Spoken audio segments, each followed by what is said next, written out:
Does the thought of the Middle Ages conjure up images of damsels in distress, locked away in towers, or women toiling silently in fields, forever subservient and unseen? Do you picture a world where women had no voice, no power, and no rights, living lives of endless oppression and misery from the year 500 to 1500? Get ready to challenge everything you thought you knew about medieval women. Number 10, the lie that medieval medicine was barbaric and offered no care for women. The prevailing notion often paints a grim picture of medieval healthcare, especially for women, suggesting it was entirely primitive, dangerous, and completely ineffective, leaving women to suffer through illness, childbirth, and injury with little to no scientific intervention. This idea claims that women's bodies were misunderstood, their ailments ignored, and their lives constantly at risk due to a complete lack of medical knowledge or compassionate care tailored to their needs. You might imagine a world where the only medical interventions were superstition and prayer, where common illnesses became death sentences, and where the birthing process was a gamble with almost certain fatality. This view often stems from a modern comparison, overlooking the context and available knowledge of the time. The reality, however, reveals a complex and often surprisingly nuanced landscape of medical practices, particularly concerning women's health, that goes far beyond simple barbarism. Midwifery, for instance, was not just a side occupation, but a highly skilled and respected profession across medieval Europe. These women, known as midwives, possessed an extensive practical knowledge of anatomy, pharmacology, and natural childbirth techniques passed down through generations. They were the primary caregivers for expectant mothers, guiding them through labor, delivering babies, and offering postpartum care for both mother and infant. Their expertise extended to managing complications, recognizing signs of distress, and even performing minor surgical procedures if necessary. Records from towns like London and Paris show that midwives were often licensed by city authorities or religious institutions, indicating a recognition of their professional standing and the importance of their work to public health. These licenses sometimes required them to take an oath, promising to provide competent and compassionate care, not to use magic, and to report illegitimate births. Midwives were not just present during childbirth, they were integral to the community, serving as advisors on contraception, fertility, and infant care, and often acted as local medical experts for a range of ailments that affected women and children. Their deep understanding of herbal remedies, compresses, and therapeutic practices was invaluable to their communities. Beyond midwives, medieval society saw the presence of female healers and physicians, though their roles and recognition varied greatly depending on region and social class. While formal university medical training was largely restricted to men, many women practiced medicine informally, particularly in monastic settings or within aristocratic households. Nuns in convents, for example, often served as infirmarians, managing infirmaries and caring for the sick within their communities and for the local populace. They studied medical texts, cultivated medicinal gardens, and developed sophisticated knowledge of herbal medicine and practical nursing. Figures like Hildegard of Bingen, an abbess in the Rhineland during the 12th century, wrote extensive treatises on natural history and medicine, including detailed sections on gynecology, herbal remedies, and the human body. Her work, Physica and Causae et Curae, demonstrates a keen observational approach to illness and an understanding of physiological processes, showcasing a surprising depth of medical inquiry for her time. She discussed remedies for a wide array of conditions, from digestive issues to menstrual irregularities, emphasizing the holistic connection between body, mind, and spirit. Furthermore, medical texts specifically addressing women's health were available and studied during the Middle Ages. Works like the Trotula, a collection of 3 Latin texts from the 11th or 12th century believed to have originated in Salerno, Italy, dedicated considerable attention to gynecology, obstetrics, and cosmetics. While the authorship is debated, with some arguing for a female author named Trotta of Salerno, the existence of such comprehensive texts highlights an academic and practical interest in women's unique physiological needs. The Trotula discussed topics ranging from menstruation and fertility to childbirth complications and postpartum care, offering advice on diet, hygiene, and remedies. It reflected a surprisingly practical and pragmatic approach to women's bodies, challenging the notion of complete ignorance. These texts were translated and circulated, suggesting a desire to disseminate medical knowledge related to women's health beyond a narrow elite. While the dangers of childbirth were indeed real and mortality rates for both mothers and infants were higher than today, medieval society did not ignore these risks. They developed various techniques and superstitions, some practical and some not, to assist during labor. Prayers, religious rituals, and the use of sacred relics were common, but these were often employed alongside practical measures like positioning, hot compresses, and herbal concoctions designed to ease pain or stimulate contractions. In cases of difficult labor, midwives, and sometimes even male surgeons, would attempt manual interventions, or in rare, desperate circumstances, crude forms of cesarean sections were performed, though these were almost always fatal for the mother. The sheer number of children born and surviving into adulthood across the medieval period demonstrates that despite the limitations, medieval women and their caregivers managed to navigate the challenges of reproduction with a degree of success. Moreover, medieval medical practitioners, both male and female, developed an understanding of certain women's specific ailments beyond childbirth. They recognized conditions related to menstruation, fertility issues, and even some forms of gynecological problems, attempting to treat them with diet, herbs, poultices, and sometimes more invasive procedures. While their understanding of germ theory and complex anatomical systems was nascent by modern standards, they were keen observers of symptoms and effects, devising treatments based on the available knowledge of the four humors and practical experience. Hospitals and infirmaries, often run by religious orders, provided care for the sick and poor, including women. These institutions, while not always offering advanced medical treatments, provided a safe space, food, and basic care, which was invaluable in a time when many illnesses were a result of malnutrition or poor hygiene. The presence of female nurses within these institutions was also common, highlighting women's active role in caregiving beyond the home. The idea that women's health was completely neglected, or that medieval medicine offered no care at all, is an oversimplification that ignores the ingenuity, practical knowledge, and dedicated efforts of numerous individuals who strove to alleviate suffering and support life in a challenging historical context. Number 9. The lie that all medieval women were chaste and submissive, reflecting ideals of purity. The enduring image of medieval women often involves a strict adherence to ideals of purity, chastity, and complete submissiveness, particularly within the bounds of marriage or religious vows. This misconception suggests that medieval society was monolithic in its enforcement of these virtues, with women universally conforming to a rigid code of conduct that left no room for deviation, desire, or individual expression of sexuality. The narrative implies that any departure from this ideal was met with severe condemnation and punishment, creating an environment where women's lives were solely dictated by the virtues of modesty and obedience. It often draws on the pervasive influence of Christian theology, which emphasized the Virgin Mary as the ultimate feminine ideal, fostering the belief that all women were expected to live lives of saintly purity and absolute submission to male authority. This view suggests a world devoid of passion, human failing, or the complex realities of human relationships. However, a deeper look into medieval society reveals a far more intricate and often contradictory picture of women's sexuality, agency, and social roles that challenges this simplistic narrative. For example, while the church certainly promoted ideals of chastity and marital fidelity, the reality of everyday life demonstrated a diverse range of sexual behaviors and social tolerances. Prostitution, far from being universally condemned and hidden, was often legalized, regulated, and even taxed in many medieval European cities. Urban centers like Paris, London, and Venice had designated areas often known as stews or brothels, where sex work was permitted and sometimes even managed by city authorities. These establishments were seen as a necessary evil, a way to contain vice and protect virtuous women from unwanted advances. The existence of official brothels, complete with rules and regulations, implies a pragmatic recognition of human sexuality that went beyond idealistic notions of universal purity. While not an ideal profession, it offered some women a means of survival and, in some cases, a path to relative independence, demonstrating a social reality far more complex than the simple ideal of chastity. The very fact that laws and regulations had to be put in place suggests that non-marital sexual activity was a pervasive reality, not an uncommon aberration. Moreover, the concept of courtly love, prevalent in aristocratic circles, particularly from the 12th century onwards, offers another fascinating glimpse into the complexities of medieval sexuality and gender dynamics. This literary and social phenomenon, popularized by troubadours and poets, often involved a highly formalized, passionate, and often extramarital romantic devotion between a knight and a married noblewoman.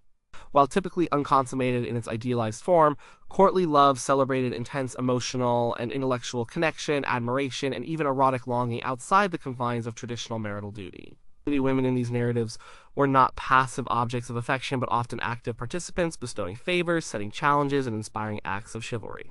Historical evidence suggests that these literary ideals sometimes bled into actual social practices, with noblewomen engaging in romantic friendships or even affairs that, while risky, were not universally condemned with the same fervor as for commoners. The tales of Tristan and Isolde, Lancelot and Guinevere, or Paolo and Francesca, while fictional, reflect a cultural fascination with illicit passion that complicated the strictures of purity. The existence and popularity of these narratives challenge the notion that all medieval women were expected to be unfeeling, sexless beings.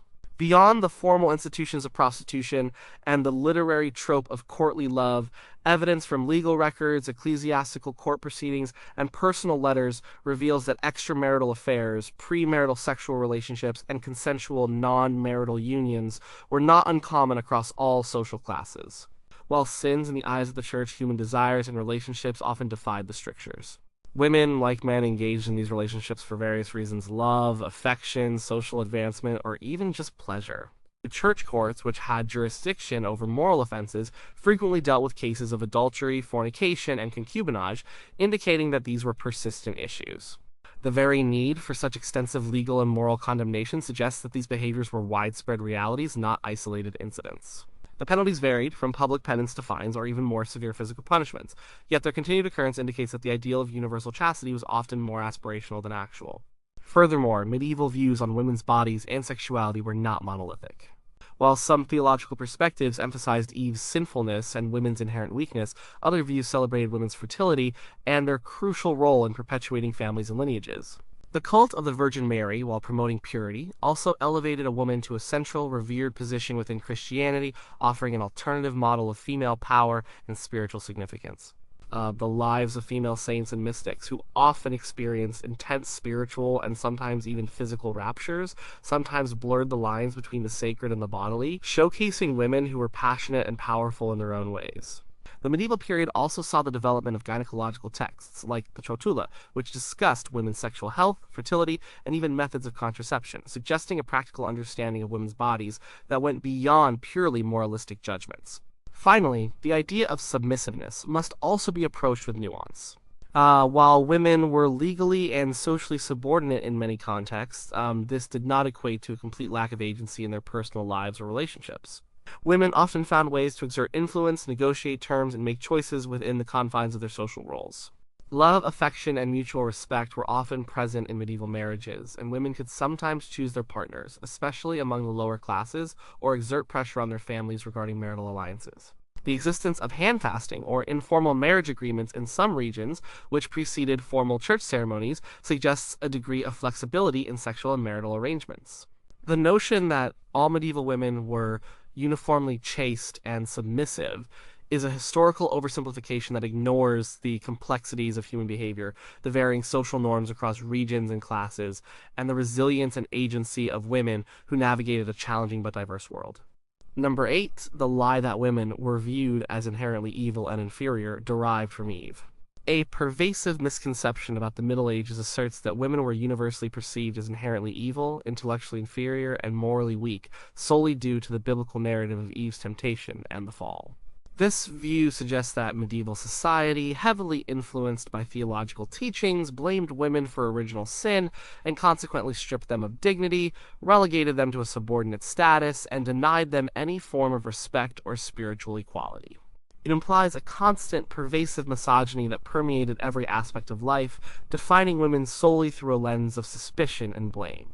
This narrative often points to specific theological texts or sermons that express negative views on women, extrapolating them to represent the entirety of medieval thought and experience. However, the reality was far more complex, encompassing a spectrum of views on women, ranging from deep reverence to pragmatic acknowledgement of their vital societal roles, all while navigating the complexities of Christian theology.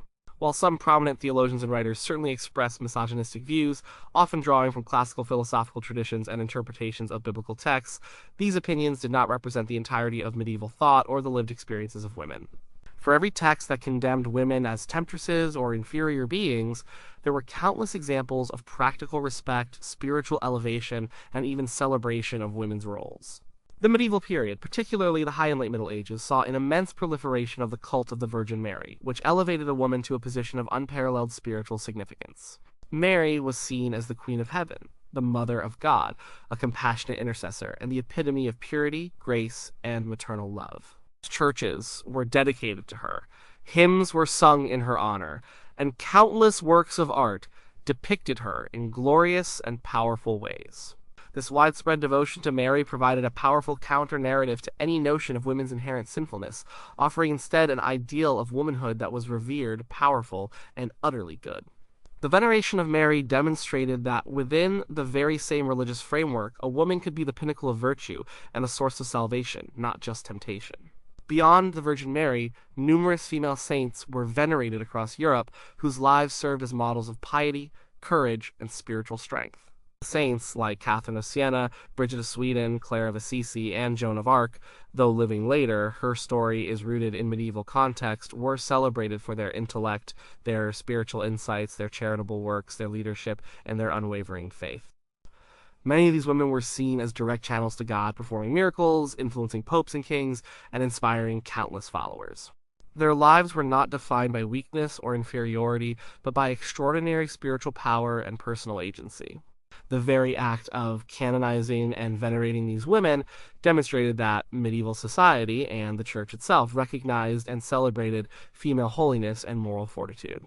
As pilgrimages were made to their shrines and their stories were shared widely, shaping popular perceptions of female capability and virtue. These women were not seen as inherently evil, quite the opposite. They were seen as embodiments of divine grace. Furthermore, while the narrative of Eve often highlighted female susceptibility to temptation, the Church also emphasized that salvation was equally available to women and men. In the eyes of God, souls were genderless, and spiritual equality was a core tenet. Women were encouraged to pursue spiritual lives, whether as nuns, anchoresses, or pious laywomen. Convents provided spaces for women to engage in intellectual pursuits, spiritual contemplation, and administrative roles, often offering a greater degree of autonomy and learning than was available in secular life. Abbesses, such as Hildegard of Bingen, held significant authority, managing vast estates, overseeing large communities of women, and even advising powerful secular and religious leaders. These women were respected for their wisdom, their administrative skills, and their spiritual insights, directly contradicting the idea of inherent female inferiority. Their leadership roles demonstrated a practical recognition of women's capacity for governance and intellectual rigor. In secular life, women's practical roles were too vital to be consistently dismissed or viewed as inherently evil. Women were essential to the agricultural economy, managing households, raising children, producing goods, and contributing significantly to family survival. Among the nobility, queens and noblewomen often served as regents, managed estates in their husband's absence, and played active roles in political alliances and diplomacy. Their ability to secure lineage, manage property, and contribute to political stability was highly valued. For example, Eleanor of Aquitaine, a powerful duchess and queen, ruled vast territories, influenced politics, and patronized culture, embodying female power and intellect in a way that defied simple notions of inferiority. These practical and often indispensable roles meant that, regardless of theoretical debates, women were afforded a degree of respect and agency within their communities. Moreover, the literature and art of the period, while sometimes reflecting patriarchal norms, also depicted women in diverse and often positive lights. Heroines appeared in romances, wives were celebrated in domestic scenes, and female figures, both real and allegorical, embodied virtues, wisdom, and strength. Legal codes, while often disadvantaging women, also recognized their rights to property, dower, and protection, indicating that women were considered legal subjects with specific entitlements, not simply as property or inherently flawed beings. The complex tapestry of medieval society, with its theological debates, popular devotions, practical necessities, and diverse cultural expressions, reveals that while misogynistic ideas certainly existed, they coexisted with, and were often challenged by, powerful counter-narratives and pragmatic realities that elevated women and recognized their inherent worth, spiritual equality, and indispensable contributions to society. The idea that women were solely viewed as inherently evil and inferior derived from Eve is an oversimplification that ignores the rich and often contradictory historical evidence. Number 7. The lie that women had no economic power or property rights. A common misconception about medieval women suggests that they were entirely devoid of economic power, possessing no property rights and serving merely as dependents, without any means to earn a living, manage assets, or participate independently in the economy. This perspective often portrays women as perpetually under the financial control of their fathers, brothers, or husbands, unable to own land, enter into contracts, or engage in any form of commerce. It implies a legal and social system that completely excluded women from the economic sphere, reducing them to domestic roles with no financial agency. The image is one of complete economic disempowerment, where a woman's financial security was entirely reliant on the men in her life. However, historical evidence from across medieval Europe reveals a far more dynamic and varied reality, demonstrating that women, both married and unmarried, from different social strata, possessed and exercised significant economic power and property rights in various ways. One of the most significant and widespread forms of property rights for women was the concept of dower, or dowry. While a dowry was typically property or wealth brought by the bride to the marriage, dower was the portion of the husband's estate set aside for his wife's lifetime use upon his death. This was usually one-third of his landed property intended to support her as a widow. Dower rights were legally protected and meant that a widow, regardless of her husband's wishes or any subsequent male heirs, had an undeniable claim to a substantial portion of his wealth for her sustenance. This provided widows with a critical degree of financial independence and security, enabling them to maintain households, raise children, and sometimes even manage vast estates. Many medieval women, such as the powerful dowager queens or countesses, used their dower lands to wield significant political and economic influence, acting as independent landlords, collecting rents, and administering justice. For example, Blanche of Castile, regent for her son Louis IX of France, effectively managed the kingdom's finances and politics during his minority, demonstrating enormous economic and administrative power. Beyond dower, single women, including spinsters and widows, often possessed the legal capacity to own, inherit, and manage property independently. If a woman had no living male relatives or if specific inheritance customs allowed it, she could inherit entire estates, including land, houses, and other assets. As unmarried adults, they could enter into contracts, conduct business, and even appear in court to defend their property rights. Urban women, particularly widows, frequently took over and continued their deceased husband's businesses, ranging from brewing and baking to merchant enterprises and craft workshops. These women were often known as femmes sole or sole traders in English law, recognizing their ability to operate independently in the marketplace. Records from cities like London, Paris, and Florence show numerous instances of women running successful shops, taverns, and craft production units, demonstrating their active and often crucial roles in the urban economy. They hired workers, managed accounts, and engaged in trade, proving their entrepreneurial spirit and financial acumen. Women were also deeply integrated into the guild system, especially in crafts related to textiles, food production, and luxury goods. While some guilds excluded women from membership or leadership, many others accepted them, particularly those involved in industries like silk weaving, brewing, and baking. In some cases, women even ran their own workshops as master craftswomen, employing apprentices and journeymen. The silk weaving industry in Paris, for example, had a significant female presence, with women running their own businesses and employing other women. Guild records show female members, indicating their participation in the economic structures of the time. These roles were not marginal but central to the medieval economy, providing women with a means of livelihood and direct control over their earnings. In rural areas, peasant women played an indispensable role in the agricultural economy. While not landowners in the same way as the nobility, their labor was critical to the survival and prosperity of the household. They managed household production including brewing, baking, spinning, weaving, and animal husbandry, which were all vital economic activities. They also worked in the fields alongside men during harvest and planting seasons, contributing directly to food production. The produce they created or managed often formed the basis of the family's income or sustenance. Their contributions, though often unrecognized in formal economic records, were fundamental to the medieval agrarian economy and provided them with a significant, albeit informal, form of economic leverage within the household. Furthermore, women engaged in money lending, pawnbrokering, and other financial activities, particularly Jewish women in some regions who were often allowed to engage in these practices due to restrictions on Christian lending. The Christian women, too, were involved in credit and debt, though perhaps less formally. They participated in markets as sellers of goods, from eggs and butter to textiles and crafts. Market women were a common sight in medieval towns, actively engaging in commerce and contributing to the local economy. While medieval laws and customs often placed women in a subordinate position to men, especially married women, under the concept of coverture in some legal systems, where a married woman's legal identity merged with her husband's, there were always exceptions, regional variations, and practical workarounds.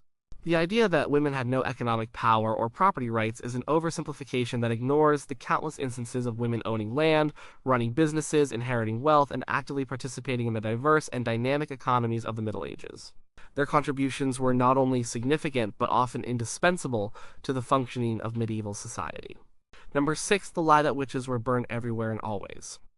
The popular image of the Middle Ages often includes a pervasive, terrifying witch hunt where innocent women were routinely accused of witchcraft, tortured, and burned at the stake across Europe.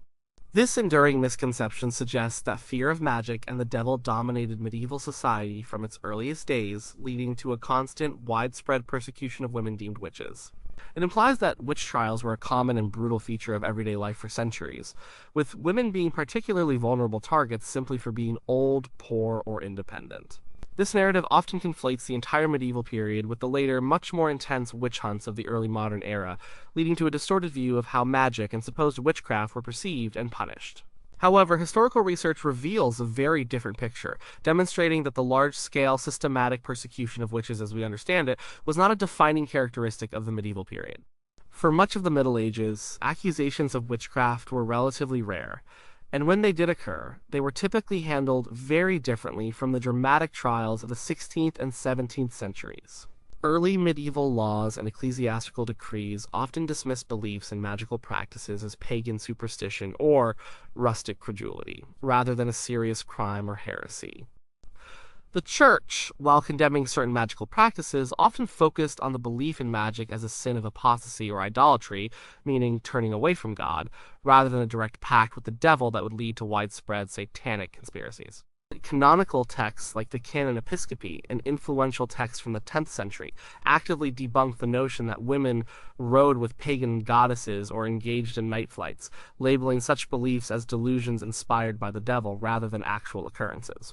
This meant that individuals who confessed to such acts were often viewed as deluded, not as dangerous heretics engaged in a vast conspiracy.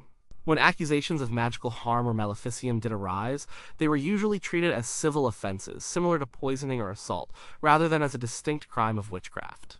These cases often revolved around specific instances of harm, such as making a neighbor's cow sick or causing impotence, rather than a widespread demonic conspiracy. The legal system for such cases was generally more focused on restitution or minor penalties than on capital punishment. For example, a person accused of using magic to harm another might face a fine, public penance, or even banishment, but rarely execution. The idea of burning someone for witchcraft was not a standard or widespread punishment during the medieval period. Executions for magical practices were extremely rare and often occurred only when the magic was directly linked to treason, heresy, or a capital offense like murder through poison. The concept of witchcraft as a coherent, widespread diabolical conspiracy often linked specifically to women only began to truly develop and gain traction in the late Middle Ages, particularly from the 14th and 15th centuries onwards. This shift was influenced by several factors: the rise of the Inquisition's focus on heresy, a growing fear of the devil as a powerful force in the world, and social anxieties stemming from plague, war, and economic instability. Even then, the number of trials and executions remained relatively low compared to the early modern period. Treatises like the Malleus Maleficarum, The Witch's Hammer, published in 1487, are often cited as typical medieval texts. However, this infamous book, which fueled much of the later witch hysteria, was actually published at the very tail end of the Middle Ages, almost on the cusp of the early modern era. Its influence was felt more profoundly in the centuries that followed, rather than being representative of the majority of the medieval period. Before this time, the legal and theological frameworks for prosecuting witches were far less developed and less standardized. The vast majority of the witch hunts that involved mass trials, torture, and widespread executions took place in the early modern period, roughly from 1450 to 1750, with peaks in the late 16th and 17th centuries. This era saw tens of thousands of people, predominantly women, accused and executed across Europe. This was a distinct historical phenomenon separate from the general medieval period, driven by different legal, religious, and social forces. Conflating the medieval period with this later era of intense persecution leads to a fundamental misunderstanding of medieval justice and beliefs. Therefore, while magic and superstitious beliefs were certainly present in medieval society, and accusations of maleficium did occur, the image of constant, widespread witch burning is largely a historical anachronism. The systematic, religiously driven persecution of witches as devil-worshipping conspirators, particularly targeting women, was a development of the late Middle Ages and, more significantly, the early modern period. For the majority of the Middle Ages, accusations were rare. Punishments were generally less severe, and the concept of a witch, as we understand it today, was not a universally recognized or feared figure across every village and town. The narrative of women being burned everywhere and always is a dramatic oversimplification that ignores the nuances of historical context and the actual legal and theological practices of the time. Number 5, the lie that women were solely confined to the domestic sphere. The persistent image of medieval women often places them exclusively within the confines of the home, endlessly engaged in domestic chores, weaving, and child-rearing, with no significant roles or presence in the public sphere or the broader economy. This popular perception suggests that medieval society rigidly enforced a gendered division of labor, where men alone ventured out into the world of work, trade, and public life, while women were restricted to the private domain, their contributions limited solely to the household. It implies a total absence of female participation in crafts, commerce, agriculture, or political life, painting a picture of women as largely invisible outside the walls of their family dwellings. However, historical evidence from across social classes and regions of medieval Europe strongly contradicts this narrow view, revealing that women were active, visible, and indispensable participants in nearly every aspect of medieval society, often blurring the lines between domestic and public spheres. In the agricultural world, which constituted the vast majority of medieval society, peasant women were absolutely vital to farm labor and the rural economy. They did not simply stay indoors. Women worked in the fields alongside men, participating in planting, weeding, harvesting, and threshing crops. They were heavily involved in animal husbandry, caring for livestock, milking cows, and processing dairy products. They managed gardens, collected firewood, drew water, and processed food staples like grain into bread and brewing ale. These were not merely household chores, but essential economic activities that directly contributed to the family's survival and surplus production. Records from manorial courts and wills frequently show women as active participants in agricultural life, owning livestock, paying rents, and selling produce in local markets. Their physical, labor, and organizational skills were indispensable to the functioning of the rural economy, placing them squarely in the public and productive spheres of life. In medieval towns and cities, women were equally active and visible in a wide array of trades and crafts, far exceeding the stereotype of being confined to the home.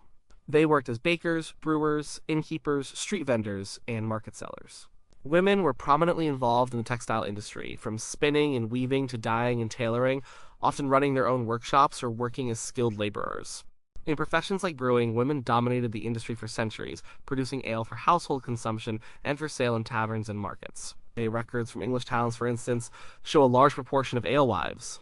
These women were not just assisting their husbands, many were independent entrepreneurs, managing their businesses, hiring workers, and engaging in commercial transactions. Guild records, while sometimes reflecting patriarchal structures, also show female members, particularly in crafts like silk weaving, where women formed a significant part of the workforce and often held leadership roles.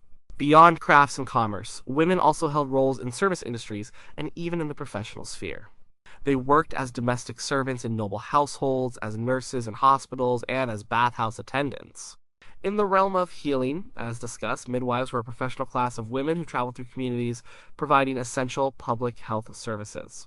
Even women in positions of power, like noblewomen and queens, were far from confined to purely domestic roles. Queens, like Eleanor of Aquitaine or Blanche of Castile, actively ruled kingdoms, led armies. Blanche of Castile led a military campaign against rebellious barons, managed vast estates, conducted diplomacy, and patronized the arts and learning. They held court, received petitions, and made political decisions that directly impacted public life. Noblewomen, when their husbands were away on crusades, wars, or political duties, often took over the management of their estates, overseeing agricultural production, administering justice, and defending their lands. This required significant public engagement, administrative skill, and often military prowess. Religious women, particularly abbesses and nuns, also had significant public roles. Abbesses managed vast monastic estates, which included lands, tenants, and churches, making them powerful economic and spiritual figures in their regions. They presided over large communities of women, oversaw significant building projects, and engaged in intellectual pursuits, often serving as scribes, illuminators, and educators. Convents were centers of learning, charity, and artistic production, and the women within them were active contributors to the cultural and religious life of the wider community. They engaged with secular authorities, received visitors, and played a visible role in spiritual leadership. While social norms and legal structures certainly favored men and placed limitations on women's autonomy in many areas, women consistently found ways to participate actively in society beyond the home. The idea of strict domestic confinement ignores the economic necessities of medieval life, where every able-bodied person's labor was crucial for survival and prosperity. It overlooks the agency, resilience, and ingenuity of women who worked in fields, operated businesses, managed vast estates, and held positions of public and spiritual authority.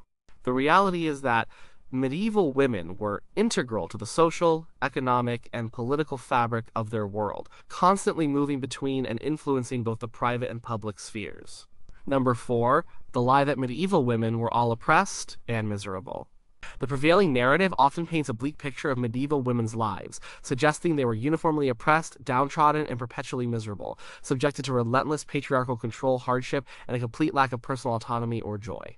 This misconception implies that medieval women experienced a life devoid of agency, love, community, or individual happiness, where their existence was solely defined by suffering and subordination. It envisions a monotonous existence without leisure, personal connection, or opportunities for self-expression. This generalized view often arises from focusing only on the legal limitations and hardships of the era, without acknowledging the resilience, adaptability, and emotional richness that characterized many women's lives. However, a deeper exploration reveals a more nuanced reality where women, despite the challenges, often found agency, built strong communities, and experienced joy, love, and a sense of purpose. While it is true that medieval society was largely patriarchal and women faced legal and social limitations, comparing their lives to a state of constant misery is an oversimplification.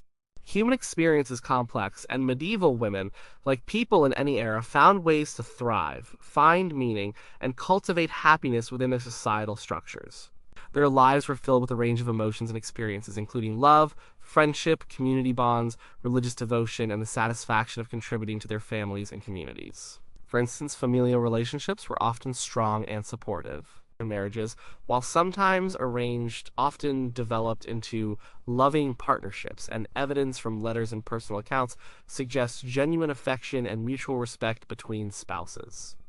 The love poetry of the time, while often idealized, also reflects deep emotional connections between men and women, whether in a courtly context or within marriage. This community was a vital aspect of medieval life, and women often built strong networks of support with other women. Neighbors, extended family, and fellow craftswomen formed bonds through shared work, religious observance, and social gatherings. These female networks provided practical assistance, emotional support, and a sense of belonging. Childbirth, illness, and bereavement were often communal experiences where women rallied to support one another. Festivals, religious holidays, and local celebrations offered opportunities for leisure, entertainment, and social interaction, where women participated in dancing, singing, storytelling, and feasting.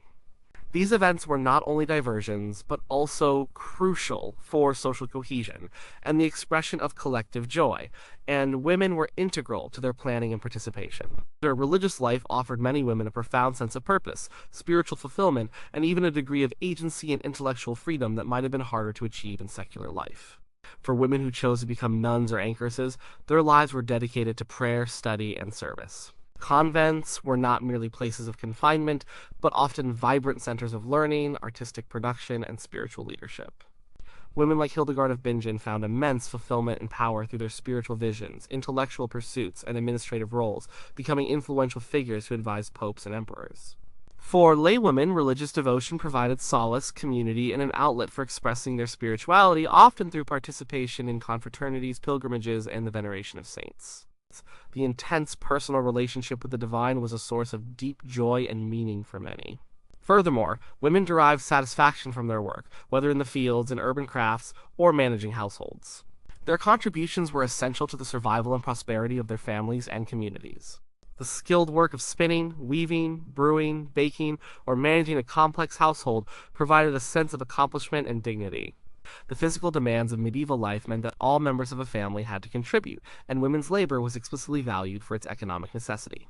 This participation provided them with a sense of worth and belonging, challenging the notion of complete helplessness.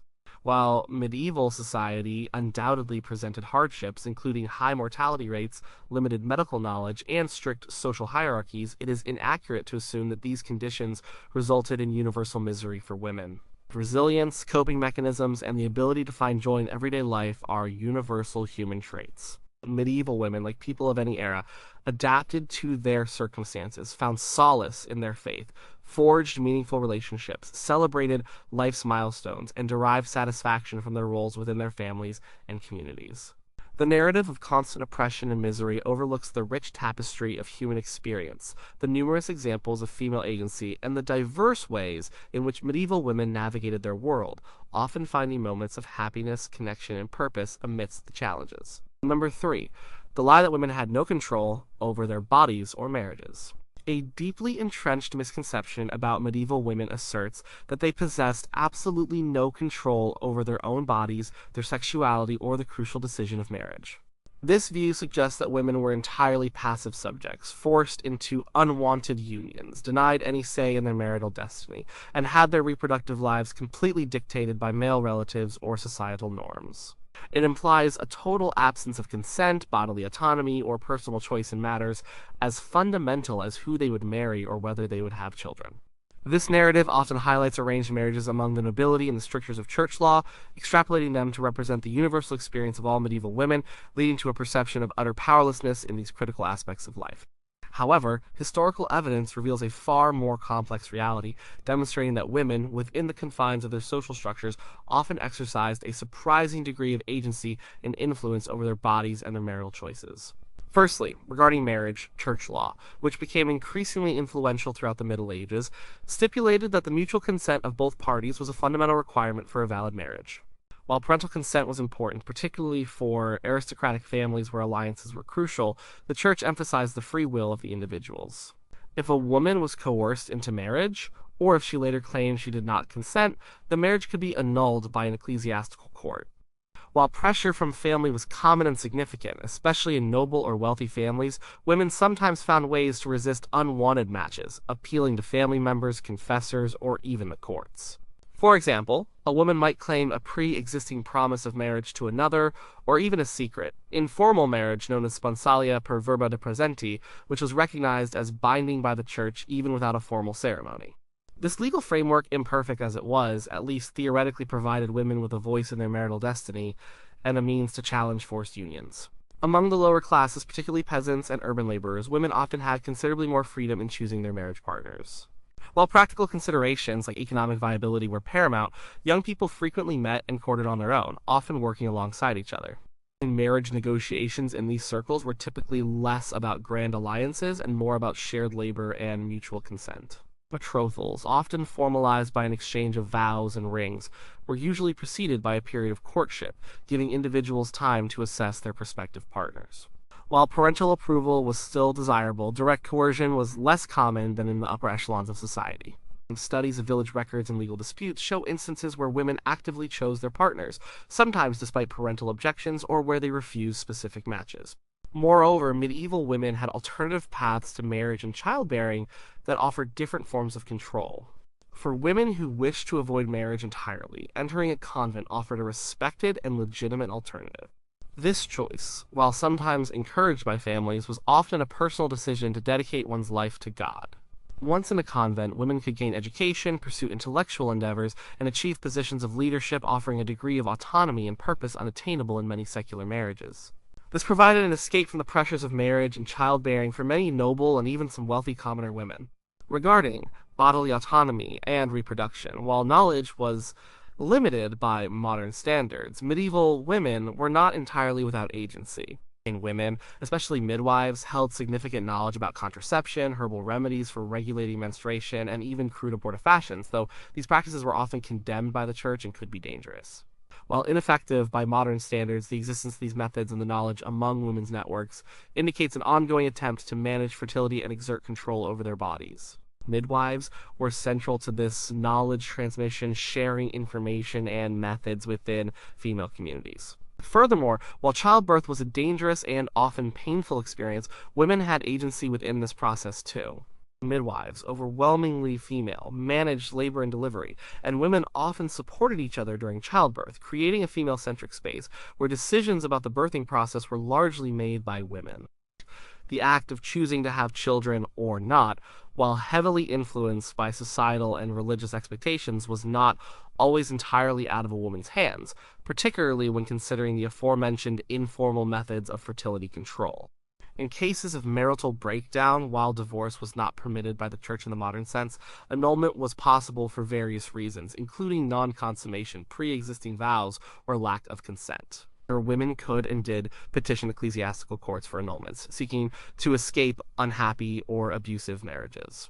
While difficult and costly, this provided a legal avenue for women to regain their freedom and potentially remarry. Legal records also show instances of women bringing complaints against husbands for abuse or non-support, indicating their ability to seek justice and assert their rights within the legal system, however imperfectly. The notion that medieval women were entirely devoid of control over their bodies and marriages is an oversimplification that ignores the complexities of church law, social customs, regional variations, and the consistent efforts of women to assert their agency within the confines of their historical context. Number 2. The lie that women were uneducated and illiterate. The prevailing myth about medieval women often insists that they were universally uneducated, illiterate, and confined to a world devoid of intellectual pursuits or access to knowledge. This misconception portrays medieval society as one where formal learning was strictly reserved for men, particularly clerics, leaving women completely cut off from books, writing, and any form of scholarly engagement. The narrative implies that women were largely ignorant, unable to read or write, and therefore incapable of participating in intellectual discourse or contributing to the cultural and literary life of the period. This view frequently overlooks the diverse educational opportunities available to women, the various forms of literacy that existed, and the significant intellectual contributions made by numerous medieval women. However, historical evidence reveals a far more nuanced picture, demonstrating that many medieval women were highly educated, literate, and actively engaged in the pursuit and dissemination of knowledge. Convents were undeniably central to female literacy and education in the Middle Ages. For noblewomen and wealthy commoners, entering a convent often meant access to a rigorous education that rivaled or even surpassed that offered to men in some secular institutions. Nuns were taught to read and write, primarily in Latin, the language of scholarship and liturgy. They studied the Bible, theological texts, classical literature, and even some scientific treatises. Convents maintained extensive libraries, provided opportunities for intellectual discussion, and served as centers for the production of manuscripts, with nuns acting as scribes, illuminators, and even authors. Women like Rotsfit of Gandersheim, a 10th century canoness, wrote Latin dramas, poetry, and historical chronicles, demonstrating remarkable intellectual prowess and literary skill. Hildegard of Bingen, a 12th century abbess, composed theological treatises, scientific works, and hymns, showcasing an encyclopedic knowledge and profound originality. These women were not isolated exceptions, but represented a tradition of learned women within monastic communities, directly challenging the notion of universal female illiteracy. Beyond convents, noblewomen often received private education within their households. Wealthy families hired tutors to educate their daughters in reading, writing, arithmetic, and sometimes even Latin, French, or other languages depending on their region and social standing. These women were expected to manage large estates, oversee household accounts, and often corresponded with other nobles, requiring a high degree of literacy and administrative skill. Queens and duchesses, such as Eleanor of Aquitaine, were renowned patrons of literature and learning, indicating their own intellectual engagement and appreciation for scholarly pursuits. Christine de Pizan, a prominent female author of the late 14th and early 15th centuries, was an extraordinary example. She supported herself and her family through her writing, producing a vast body of work including history, poetry, and political and moral treatises. Her book, The Book of the City of Ladies, directly defended women's intellectual capabilities and virtues, arguing against misogynistic stereotypes and celebrating female accomplishments. Her career demonstrates that women could achieve profound literary and intellectual success outside of monastic life. Literacy was not just about formal education in Latin or the ability to read complex texts. Practical literacy was widespread and essential across various social classes. Urban women, particularly those involved in trade and commerce, often needed to read and write to manage accounts, keep records, and conduct business transactions. The wives of merchants, craftswomen running their own shops, as discussed earlier, and women involved in market sales often possessed the functional literacy required for their livelihoods. They might read and write in the vernacular, their native language, rather than Latin, but this still constituted a vital form of literacy. Evidence from legal documents, wills, and business records shows women signing their names, indicating their ability to write or making their marks alongside written declarations, suggesting their understanding of written agreements. Even among peasant women, while widespread formal literacy was rare, some degree of practical knowledge was present. They might recognize symbols, tally marks, or simple accounts. While not reading in the modern sense, this form of functional literacy was often passed down informally within families and communities, reflecting the practical needs of everyday life. Moreover, oral culture was dominant, and women were key transmitters of stories, songs, and knowledge, contributing to a rich cultural heritage even without widespread formal literacy. They understood complex narratives, moral lessons, and practical instructions passed down verbally.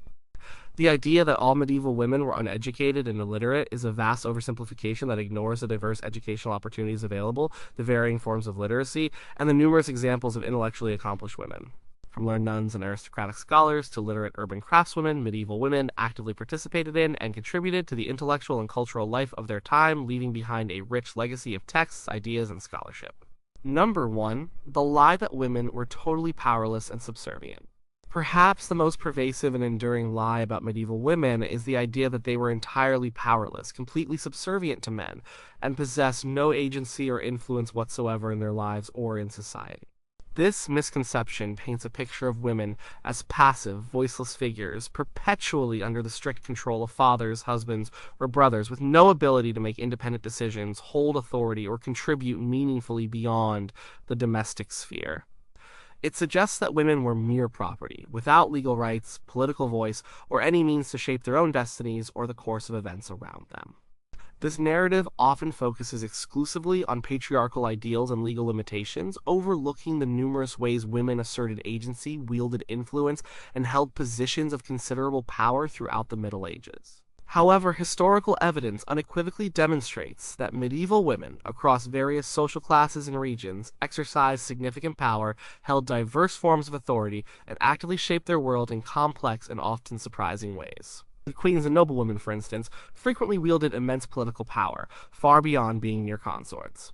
They served as regents for their minor sons, effectively governing entire kingdoms or vast feudal territories. Blanche of Castile, mother of King Louis IX of France, is a prime example. As regent, she ruled France with an iron fist for many years, suppressed baronial rebellions, negotiated peace treaties, and maintained a strong grip on royal authority. Her political acumen and military leadership were undeniable. Eleanor of Aquitaine, one of the most powerful women of the 12th century, ruled her own vast duchy of Aquitaine in her own right, independently of her husbands, the kings of France and England. She led a crusading army, influenced international politics, patronized arts and culture, and was a force to be reckoned with throughout her exceptionally long life. Other powerful queens included Matilda of Tuscany, who commanded armies and influenced papal politics in the 11th century, and Isabella of Castile, who with Ferdinand unified Spain and sponsored Columbus's voyages, acting as an equal partner in governance. These women were not just figureheads, they were active rulers, politicians, and military leaders, demonstrating immense power and authority in the highest echelons of society. Beyond the secular world, women held significant power within religious institutions, particularly as abbesses of double monasteries or large convents. Abbesses like Hildegard of Bingen not only managed vast estates, commanded substantial revenues, and oversaw large communities of nuns, but they also engaged in extensive correspondence with popes, emperors, and kings, advising them on spiritual and political matters. These women were powerful spiritual leaders, intellectual giants, and shrewd administrators who held significant sway over both ecclesiastical and secular affairs in their regions. They presided over courts, levied taxes on their tenants, and exercised jurisdiction over their lands and people, effectively acting as feudal lords. These positions provided women with opportunities for education, intellectual development, and leadership that were often unavailable in secular life, showcasing a clear path to power and influence. In urban areas, women played crucial roles in the economy and often held considerable financial power. As discussed, widows particularly could inherit and manage their deceased husband's businesses, becoming independent entrepreneurs and property owners. They ran shops, taverns, craft workshops, and merchant enterprises, making their own financial decisions, hiring employees, and engaging in trade. The femme sole legal status in many towns allowed single and widowed women to conduct business independently, sue and be sued, and enter into contracts, granting them a significant degree of economic and legal agency. These women were vital to the urban economy and wielded economic power within their communities. Even among peasant women, while their power was different from that of queens or abbesses, it was far from non-existent. Their labor was indispensable to the agricultural economy, and their contribution to household income and survival gave them a degree of influence within the family unit. They often managed household finances, oversaw food production and preservation, and played a crucial role in raising children, which meant they held significant authority within the domestic sphere. In manorial courts, women could initiate legal actions, defend their rights to property, and participate in local justice, demonstrating a basic level of legal agency. While they might not have had a public voice in governing the manor, their economic contributions and presence in legal proceedings meant they were active, if often overlooked, participants in their local communities. Furthermore, medieval women exercised power through informal channels, such as through patronage of arts and literature, the cultivation of social networks, and as influential advisors behind the scenes.